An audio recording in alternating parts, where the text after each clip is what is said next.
Alright guys, video how I do it number 3 for Tuesday. We're going to cut this rod out here, and I cut a window in here to feel how crusty it is, and it's only moderately crusty up in this area. I've clamped the panel up there, and I think I got you guys set up so you can see. Well, I'll just hold you closer, see if the camera wants to focus.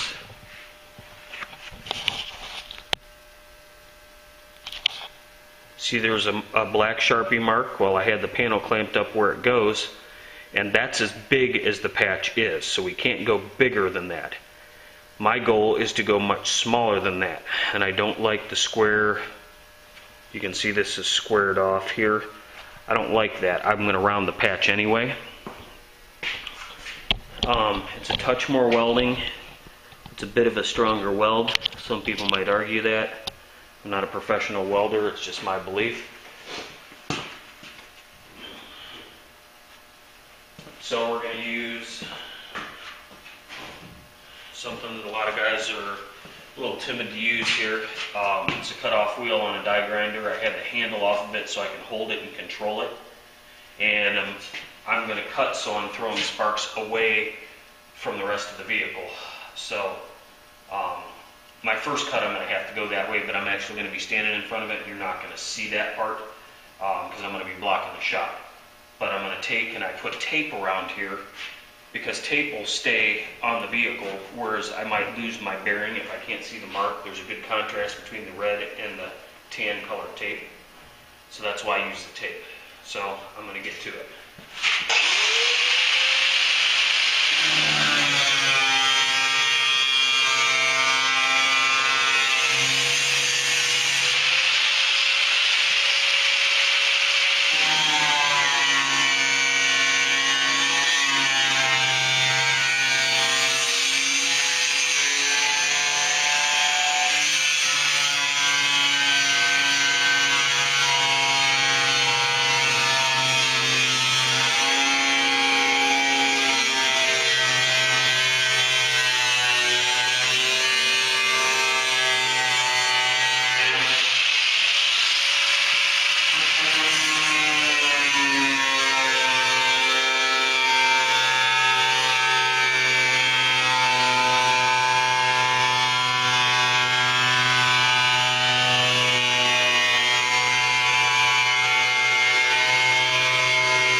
One thing I'd like to mention when you're doing this kind of thing, I think you guys can see that it's focused. I've sort of scored it and then I came back and started cutting it.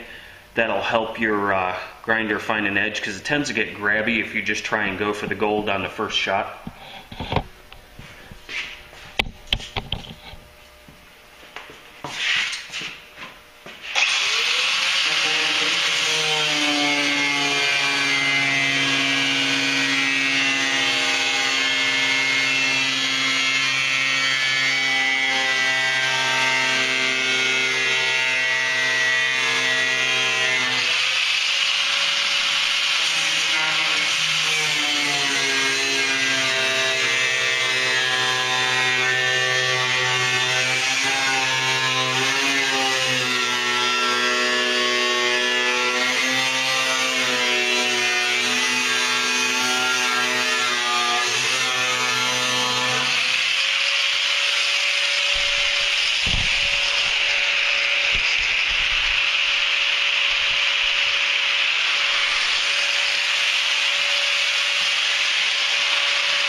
finish this last little bit up off camera, but I want to show you guys this. You wonder why this shit rots out? There it is. So I'm gonna cut you guys loose and I'll bring you back in a little bit. Alright guys, I got the rest of that cut out. There were like 4 or 5 spot welds on the bottom that I drilled. And I'm gonna clean some of this crust off with this needle scaler. I already started here, it's still got some integrity.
Commercial break.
So you can see what's on the floor there. These are pretty heavy gauge steel. This lip is getting soft, so I'm probably going to have to build a flange for the bottom of it to weld to it, because I don't know if I'm going to be able to clean that up enough to weld to it or not. I may.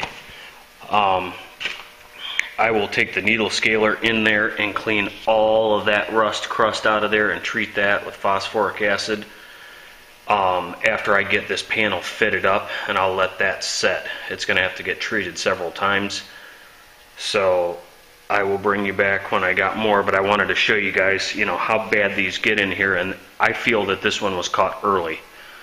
So these trucks can be prolonged for sure, but you really got to, hold on a second. There, maybe we'll focus now. You really got to get on them quick once you start to see a little breakout around these fenders, otherwise, or wheel arches, otherwise you're going to lose them. So we're going to do the best we can here, and I'll show you what I got. Alright, short progress update here. What I've done is there are holes drilled in the bottom of this panel for the trim retainers for the fender flares. Now what I've done, I'm going to grab a light so you guys can see.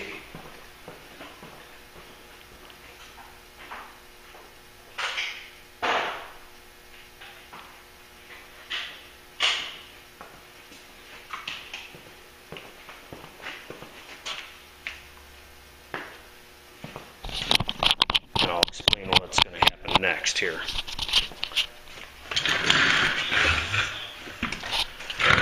Okay, you can see there's a hole there, and that was lined up with a hole directly behind it that was in the outer panel that I hadn't cut off yet. Okay, hello.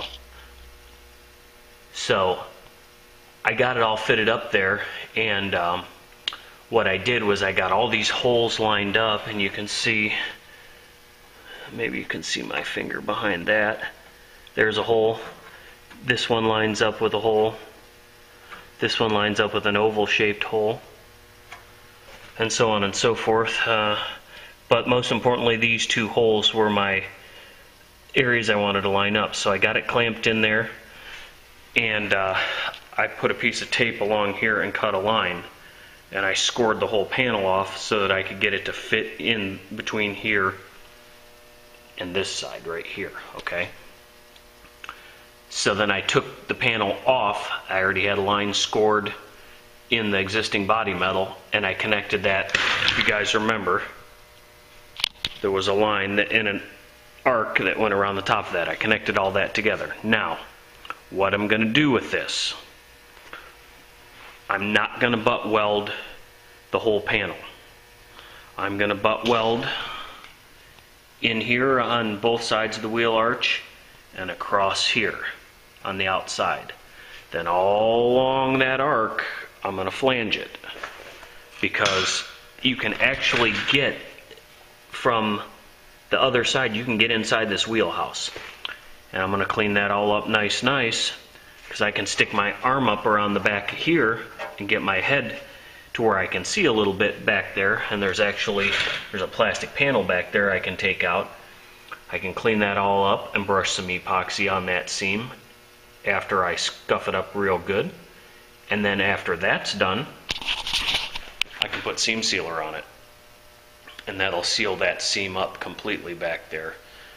And that flange will have weld through primer on it, so it'll have corrosion protection on the inside of it. But when I'm done with it, it's going to be sealed up. I don't want any shit getting up in there and contaminating that seam. I don't like to do flange welds, but in this situation, it seems like the way to go, because with these thinner body metals, you can warp the shit out of a bedside, even when you're being careful.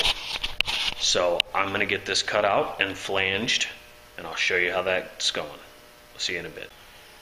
Alright, so I got this panel test fit up there one last time. Off camera, I attempted to put a flange in this area, and it actually started to warp the bedside, so luckily I hadn't cut this down yet, and I cut that flange back out and let the bedside relax.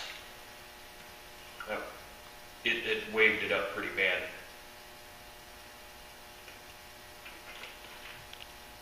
So I took some masking tape and figured out how far the panel could cover and how close I was to where I'd already cut out to get rid of that flange.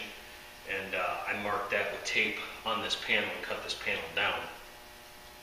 So now I'm going to end up, everything fits good. My gap's a little wide right here, but it's acceptable. I can cheat it to fit. When I cut this out, I've marked it with the Sharpie. I'm going to take some green fine line tape and make sure I stay inside of that fine line. That way I can grind the opening to fit, and I'm going to end up butt welding this. I don't like the way that turned out, trying to flange it. So I'm not going to bore you guys with making you watch me cut this out for a third time. It's a live and learn situation for sure, but I'll get this unclamped and I'll show you where it's at, and then I'll cut it out and get it tested up one more time, and that's going to be the end of this side. I'll have to clean and prep and get it all ready to go behind there, because I won't be able to clean or prep once this panel's on. I can still reach my arm up around the sides, but I can't get it 100%. So I mean, I lucked out here. I was able to cut that flange off, and I still have a 1/2 inch before I hit my line too. So I'll get that buzzed off, and I'll bring you back for the final test fit, and we'll take a look at it. All right, I have some final tweaking to do with the grinder or a file to get this right where I want it. But as for now, I am going to leave well enough alone. You can see my gap there. I'm touching a little bit up here, but I need to get it. It's hard to clamp it where it's supposed to be and get this to all stay where it needs to be. Because when I weld this, I will have to have a gap, a tiny one, so that I can hold something to hold the two flush and put tacks all the way across the top of it. They're going to be a fight, I'm sure of it. Got a pretty good sized gap right there, but this side of the panel actually needs to come down a little bit for this to all work out right. So that's where I'm going to leave it for today. I'm going to continue to work. I'm going to get the inner fender area cleaned up and get some phosphoric acid on it, and I'm going to put some plastic over this tire here so that that stuff doesn't get all over it, and I'm going to sweep up on this side, and tomorrow will be the installation on this side. So stay tuned, guys. There's more to come. Thanks for watching.